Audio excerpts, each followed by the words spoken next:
Guys, magandang araw, maulan na araw sa inyo. Nakakalungkot po itong prediction ng ating kaibigan. Alam kong marami po ngayon ang mga tao, mga pamilya na nagkaroon po ng gutom na kalagayan. Nagugutom dahil walang mga pagkain, walang trabaho. Kaya ito po ang prediction ng ating kaibigan sa susunod na taon. Posibleng mas lalong gigipit at mahihirapan po ang ating mga kababayan dahil napakarami daw ang mawalan ng trabaho. Itatanong po natin sa ating kaibigan kung anong prediction po ito, ha. Kaibigan, ano po pa ang prediction na sinasabi? Naku po. Guys, napaabot na po ito ng ating kaibigan noong 2024, ha. Ngayon na naman, binalik po niya dahil po marami na po ngayon ang nawalan ng trabaho.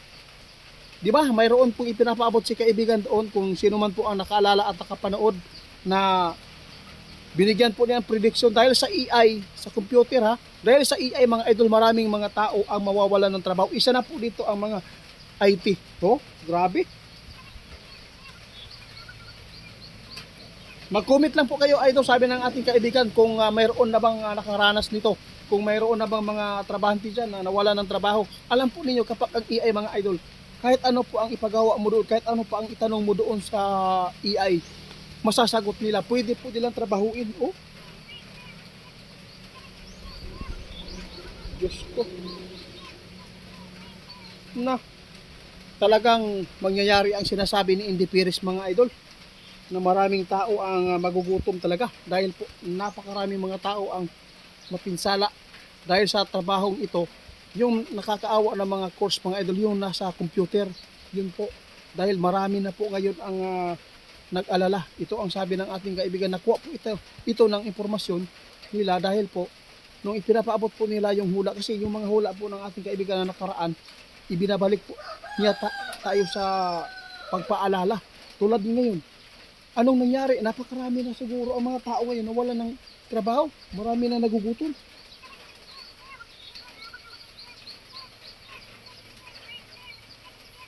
No, tingnan nyo. Ang hindi pa siguro nangyari dito, kaibigan, yung sinasabi po ninyo. Guys, alam po nyo, may sinabi si kaibigan doon na talagang ang AI makapagpinsala sa mga tao, mga trabahante tulad po ng mga IT. Ang hindi pa siguro nangyari, mga idol, yung hinulaan ni kaibigan kasabay sa hula po niya sa mga AI, yung robot, no? Pwedeng marami talaga mawala ng trabaho. Ito po ang prediction ni kaibigan, na hindi lang po sa AI, pati yung robot. Pwedeng magtrabaho ang robot na mga idol sa kanilang mga mall, sa kanilang kung sino man po yung nagmamay-ari nito. Pwedeng mawalan talaga ang trabaho ang mga tao dito dahil po sa mga ginagawa ng mga makapangyarihang tao na bumubuo dito. Kaya sa lahat ng mga tao na makapanood sa atin, hanggat hindi pa nangyari masyado, unti-unti pa itong lumulutang. Kung mayroon man tayo mga pera ngayon, wag po nating waldasin, wag po nating ibili ng kahit ano na lang ng mga material na bagay na hindi naman po natin napakinabangan. Ang kailangan po natin ngayon, sinabi ng ating kaibigan, kung mayroon tayong pera na kunti, ilagay natin. Kung ma-afford na po natin yung mga lupa na pwede nating bilhin doon sa mga bukid-bukid, kumuha tayo. Kasi yun po ang pinaka milyonaryo na pamamaraan, mga kaidol.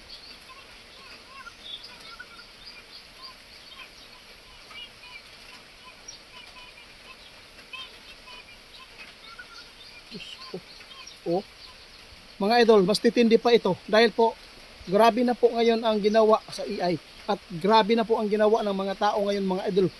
Ang nakakakilabot lang dito yung mga tao na nakapagkurso ng 4 years para sa kanilang trabaho sa internet o sa IT. Kana may pinakaluoy ka na nasa opisina. Posible, guys, kung naa may mga makuha nga mga trabahante pa, kat gamay na lang. Kaya nga no, guys, tumagon na sa AI ang inyong ipabuhat. Grabe. Hindi ko inaasahan na mangyayari itong hinulaan ng kaibigan noong 2024. Alam po niyo, mga idol, shout out pala kay Ma'am Mirian. Nag-shout out siya sa gusto din talaga nila ipatanong ito. Kaya grabe, sana po pakinggan po ninyo ito, mga idol, yung nag-request sa atin, guys. Paminawan niya. Marami pang matutuklasan po ang ating mundo. Grabe. Ang dami pa ang hindi pa ninyo alam na ito pa pala ay planado na ngayon. Hindi pa nila inilabas yung iba. Ito ang totoong gamit ng mga jablo. Ito po ang ginawa nila para ang mga tao mapapaanib nila. Kung wala na pong malalapitan, kung wala na silang mapupuntahan ng mga pangtustos o pinansyal sa kanilang pamilya. Ito po, tandaan po ninyo mga idol, sinabi ng ating kaibigan, iilan lang po ang makadiyos. Iilan lang po ang mga makadiyos na sasama dito. Kaya salamat kaibigan ha. Salamat po. Ano man po ang inyong mga ipapaabot sa aming kaibigan, pwede po na ipaabot po ninyo para papaghandaan namin.